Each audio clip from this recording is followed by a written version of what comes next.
Well, good afternoon, everyone. I am going to do my best to make you guys a little bit uncomfortable. And what I mean by that is, as career public safety workers, I know that many of you spend most of your time avoiding praise, but I'm afraid you're going to have to accept some today. It is my absolute honor to be here. As TN said, I'm Christian Mitchell. I'm a deputy governor working for Governor J.B. Pritzker. And when you spend enough time working for the political branches and in the deepest part of politics, you can often forget there are people who are just quiet heroes, who do the work every single day and do it without asking for anything other than the satisfaction of knowing that they have helped their fellow man. And I know that as I look out across this audience, that is what I'm looking at right now. I do want to say a couple of thank yous before I make some very brief remarks. The other thing that I always try to do is set the record for shortest speaker at any of these events. I find it tends to make you more popular and get you invited back places. But I do want to thank General Tate Nadeau. Declan outlined her career. What I would say is that in my very short time being deputy governor, I have learned from her the definition of servant leadership, that she is someone who is the picture of quiet competence and confidence, and someone that I'm very, very proud to call my friend and who coordinates the efforts of everyone in this room. So can we please give Tian a round of applause? So, you all are the Illinoisans who work in emergency management, law enforcement, fire services, public health, public works, NGOs, all of you dedicated to helping people before, during, and after emergencies. So it is my honor to be at this 23rd annual IEMA Training Summit celebrating the theme of partnerships in action. Governor Pritzker could not be here, as many of you may have heard. He injured himself sort of running around the state. He was everywhere, as many of you know. He came out to a bunch of the floods that we were dealing with, but he sends his greetings and he sends his gratitude. And for that, I want you all to give yourselves a round of applause for the 2019 flood fight and the efforts as it continues day in and day out, and only with you can it succeed. So please give yourselves a round of applause for your work on that.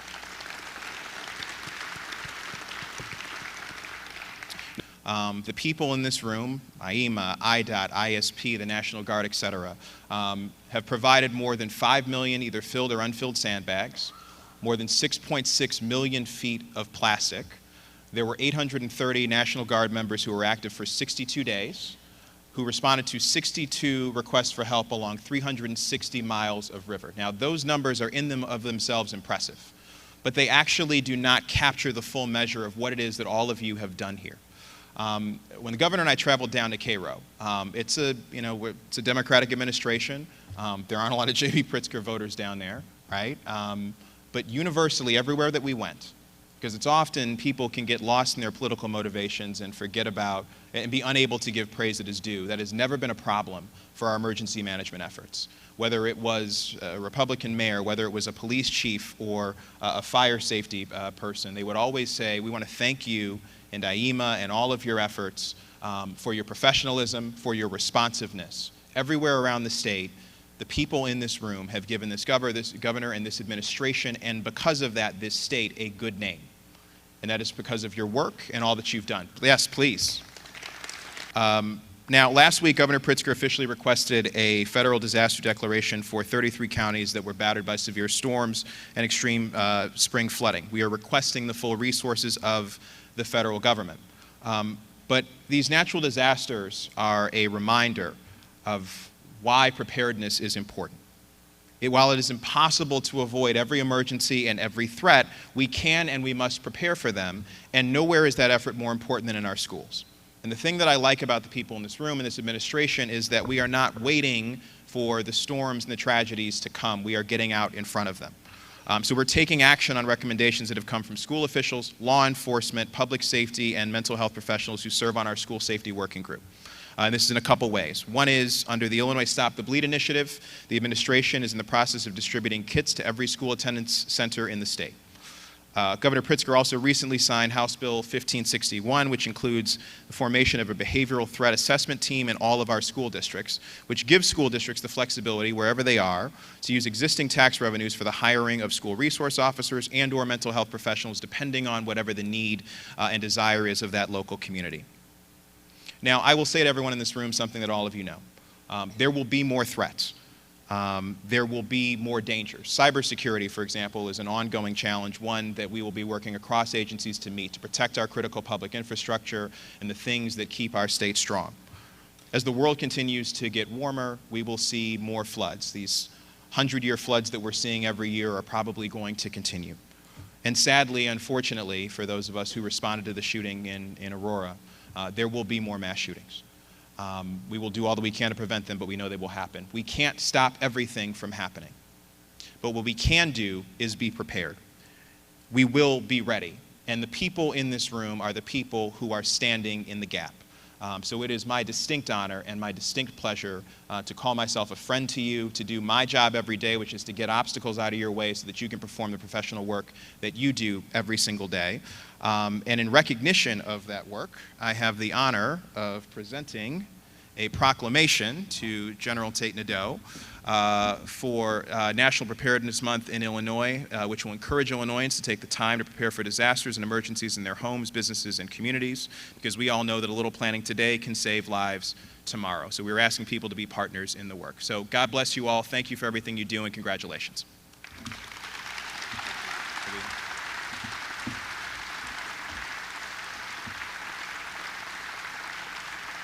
But I also think that whenever we stand and we look forward to determine where we need to go, we sometimes have to reflect on the past to see where we've been. So I'd like to talk to you about what's happened in just 6 short months and where we've been so far.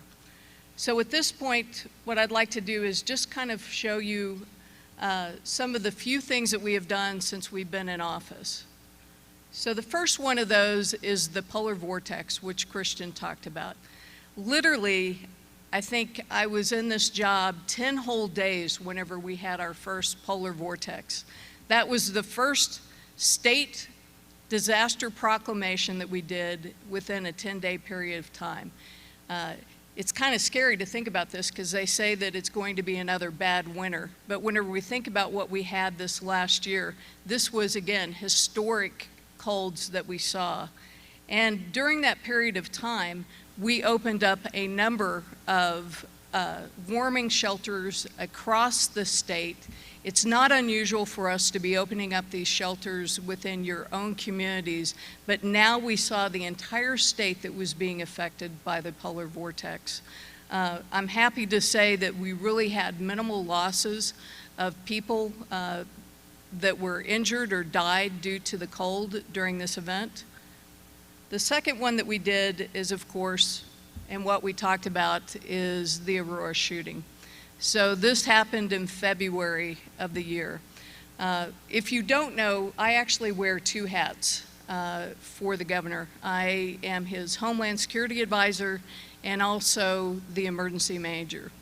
And that's kind of a unique thing for the state of Illinois, but I will tell you that whenever you all standing out there, whenever we talk about emergency management today, it has changed dramatically.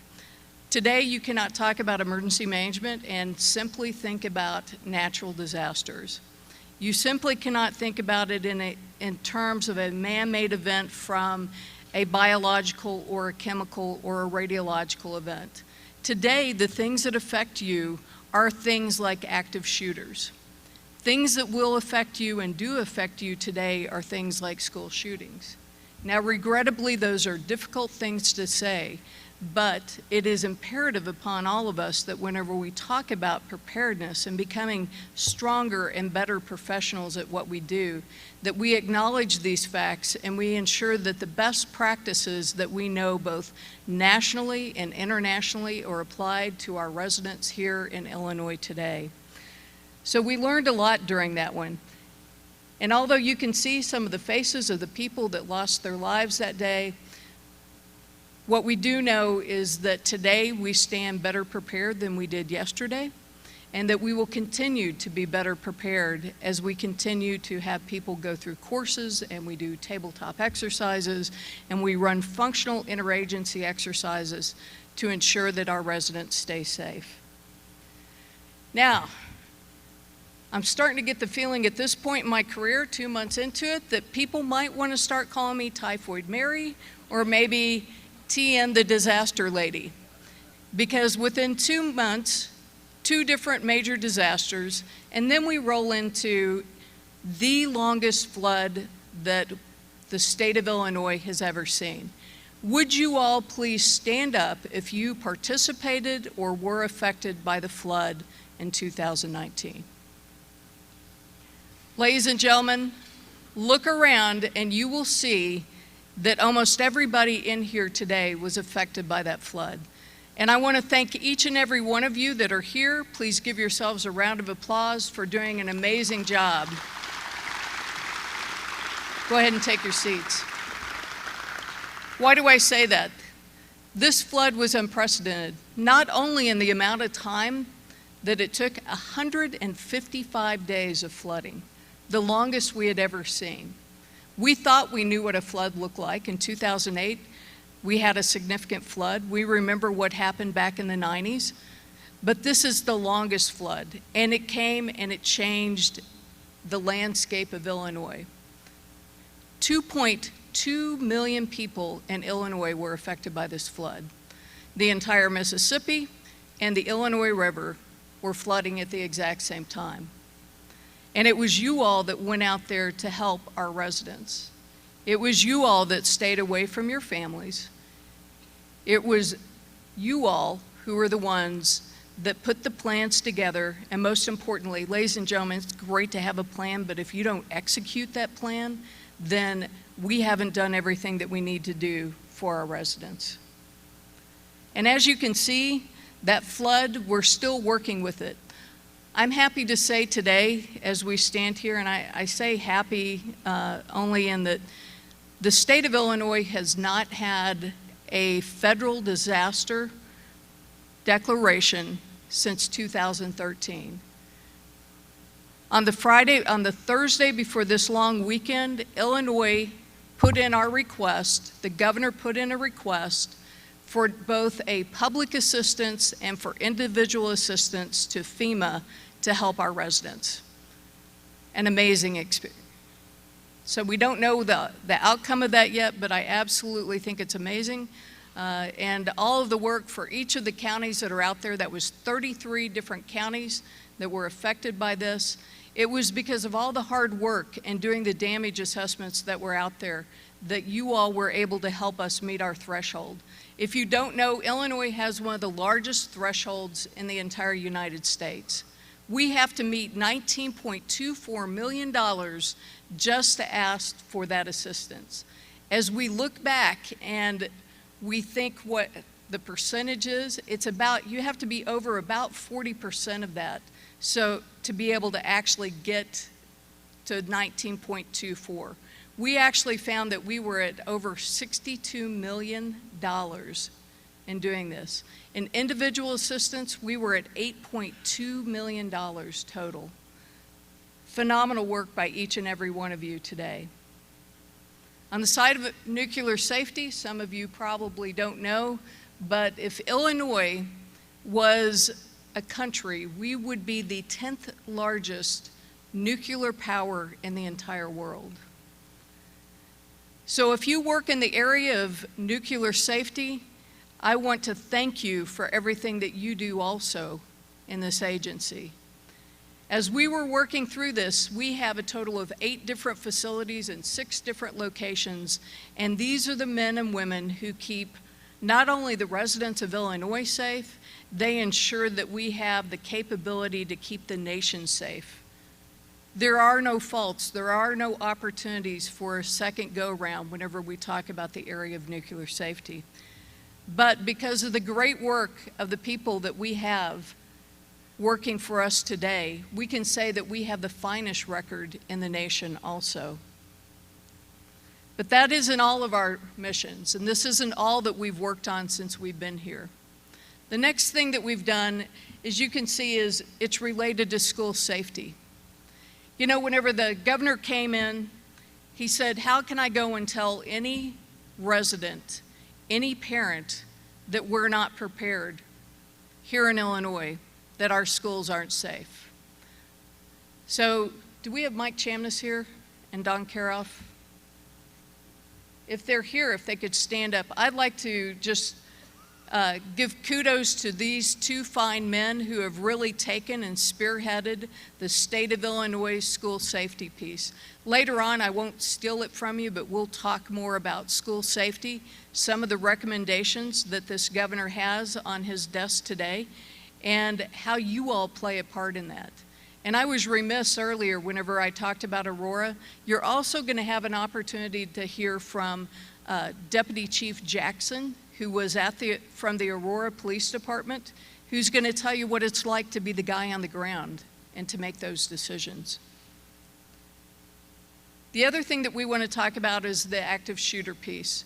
So besides looking at how we protect our schools, we've also been working with Illinois State Police to talk about what active shooter training looks like throughout the entire state and what it looks like for our government agencies.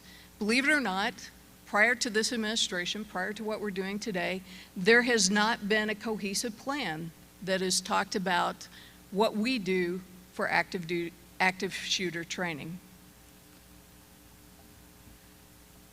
Lastly, I'll tell you that our world continues to change over and over. When I stood up and started doing emergency management, oh gosh, about 35 years ago, and I've done emergency management at the international level, at the national level, at the state level, and at the local.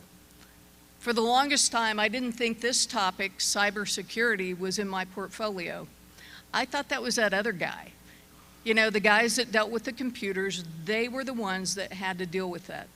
But ladies and gentlemen, as we look around today, what we do know is that everything has a cyber component to it. All of our utilities, everything that we touch, everything has a cyber component. And the day has come now where we have to expand our portfolios as emergency managers and acknowledge that this is a space that we also have to grow, that we have to be part of the area where we protect our residents by getting involved in these interagency looks to talk about what the future looks like and how we keep everyone safe. Thanks for watching, and if you haven't already, please consider subscribing to our channel. And while you're at it, please leave us a comment. Thank you for watching.